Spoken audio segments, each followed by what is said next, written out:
Hello beautiful people, and welcome back to the Homemade Oats with bravest, a space where we explore life, healing, relationship, growth and everything else. I am your host, and today we're talking about something that sounds simple but is actually deeply uncomfortable for a lot of people: vulnerability. And not just vulnerability as a concept, but understanding why vulnerability is actually a strength and not a weakness. If you're someone who struggles to open up, struggles to ask for help, struggles to admit you're hurt, disappointed, lonely, confused, or overwhelmed, it's okay, but this conversation is for you. Many of us were taught that strength means silence. That strength means handling everything on your own.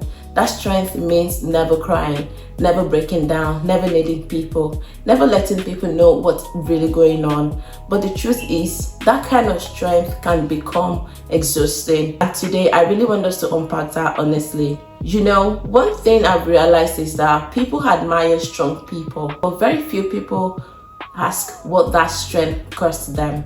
Sometimes the stronger looking people are the most emotionally exhausted people in the room. They have simply become experts at hiding it. And I know this because I have seen it in people around me. I have seen it in friendships, relationships, families, and honestly, sometimes even in myself.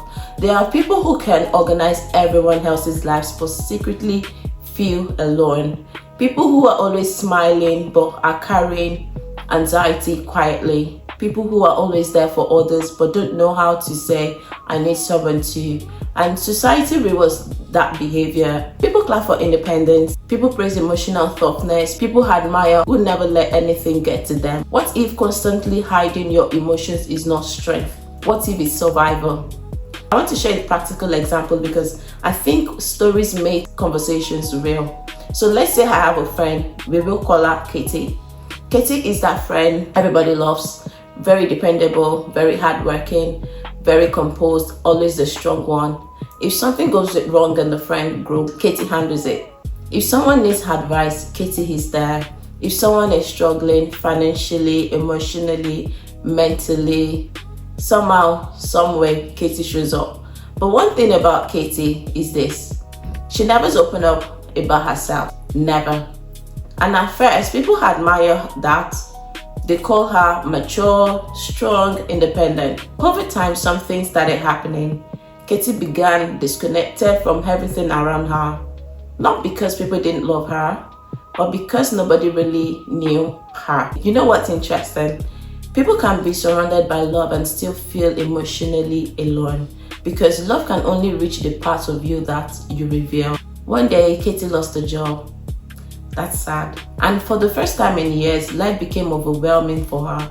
Bills were piling up, her confidence dropped, she was anxious, she was emotionally tired. But instead of talking to her friends, she became quiet, she disappeared, she stopped replying messages, stopped attending hangouts, church. She started saying, I am fine, everything is okay, I just need space. Now her friends noticed something was wrong. But because Katie had built this image of always being strong, nobody knew how serious things were. One evening, one of her closest friends visited her unexpectedly. Katie finally broke down crying. Not small tears, that kind of crying that comes from years of emotional pressure. And she said something so powerful. She said, I don't even know how to let people help me. Yeah, that line stayed with me. I don't even know how to let people help me. Because some people are not avoiding vulnerability because they are arrogant. They are avoiding it because they were conditioned to believe vulnerability is dangerous. Maybe they grew up in environments where emotions were mocked. Maybe they were betrayed after opening up before. Maybe they learned that needing people leads to disappointment. So they built emotional walls around them. And here is the thing: those walls may protect you from pain, but they also block intimacy, connection, and healing. Now, let's really define vulnerability. Vulnerability is emotional honesty. It's allowing yourself to be seen authentically, not perfectly, not polished, not curated, just real. It's saying, I am struggling, I am scared, that hurt me. I don't know what I'm doing. I need support. And honestly, that takes courage because vulnerability involves risk. When you open up, people may misunderstand you. Some people may disappoint you. Some people may not handle your honesty well. That's why vulnerability feels scary at times. But avoiding vulnerability completely also comes with a very expensive emotional cost. Because when you constantly suppress your emotions, eventually your body starts carrying what your mouth refuses to share. And that's why many people are emotionally exhausted without understanding why. I think one of the biggest misconceptions about vulnerability is that people think vulnerability is weakness. No, weakness is pretending. Weakness is constantly performing strength because you're terrified of being human. Real strength is honesty. It takes strength to admit, I am not okay. It takes strength to apologize sincerely. It takes strength to ask for help. It takes strength to tell someone, you hurt me. It takes strength to say, I need help. Especially in a world where everybody is trying so hard to appear unbothered. Can we talk about how social media has made vulnerability even harder? Everybody looks happy online, everybody looks successful, everybody looks emotionally stable. Meanwhile, people are crying after posting that selfie. And because we constantly consume curated versions of people's lives, we start feeling pressure to hide our own struggles too. But let me tell you something important. Perfection does not create connection, realness does. The people you feel safest around are usually not the people pretending to have perfect lives. They are the people who are honest, gentle, emotionally open, and human. Another thing I've noticed is this. People often confuse emotional independence with emotional isolation. There's nothing wrong with being independent, but there is a difference between I can handle things and I refuse to let anyone in. Human beings were not created to carry life alone. We need community, we need safe friendship, we need emotional support.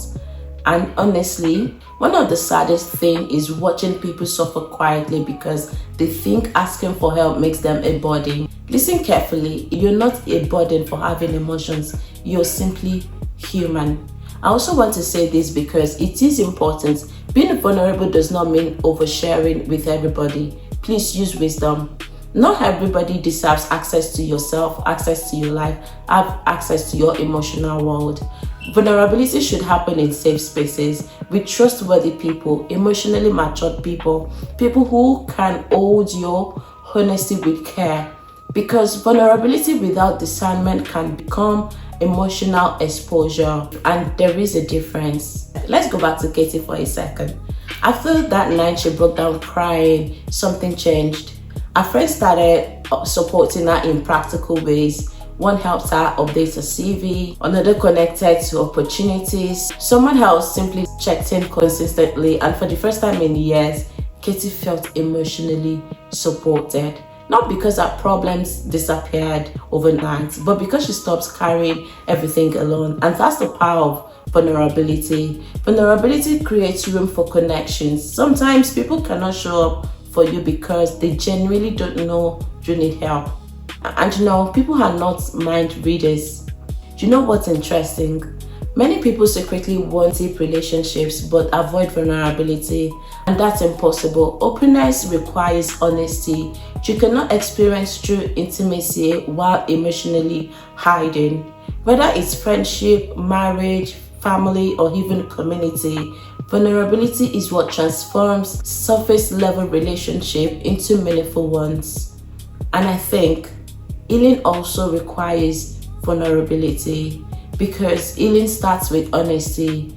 You cannot heal when you refuse to acknowledge. You cannot process emotions you constantly suppress. You cannot receive support while pretending everything is fine. Sometimes the breakthrough starts with saying, I am tired, I am hurting, I need help. And honestly, there is no shame in that. I want to speak directly to people who feel uncomfortable opening up. Maybe vulnerability feels unnatural to you. Maybe every time you try to express emotions, you feel guilty or embarrassed. Maybe you have been disappointed before. Maybe someone used your vulnerability against you. I understand why you became guided. But please don't let painful experiences convince you that emotional honesty is weakness. Not everybody is unsafe. Not everybody is waiting to hurt you. Though discernment is necessary, complete emotional isolation is not healing. Sometimes healing looks like slowly learning to trust safe people again.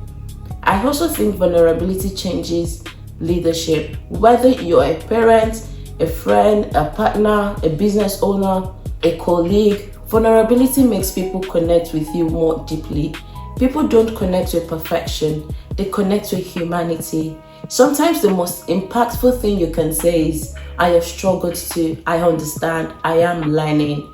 Because vulnerability creates connection. As we begin wrapping up today's conversation, I want you to reflect on these questions. What emotions have you been hiding because you think you must always appear strong? Think about that honestly. Have you been carrying stress quietly, loneliness, fear, disappointment, burnout? Healing grows in a safe connection. I want you to remember this. Asking for help does not make you weak. Feeling emotions does not make you weak. Sharing how you feel does not make you weak. But being human is not weakness, and vulnerability is not the absence of strength. Sometimes vulnerability is a strength in the purest form because it says, I am scared, but I will be honest anyway. I'm hurting, but I won't hide forever. I need support, and I'm finally willing to admit it. That's courage. Thank you so much for spending this time with me on the Homemade Host with Dearest Omotunolami. I hope today's conversations reminded you that you do not need to carry everything alone. If this episode touched you in any way, share it with someone who you think would need the reminder that vulnerability is not a weakness. And until next time, be gentle with yourself, be honest with yourself, and remember, there is strength in being seen and being vulnerable. Thank you and bye for now.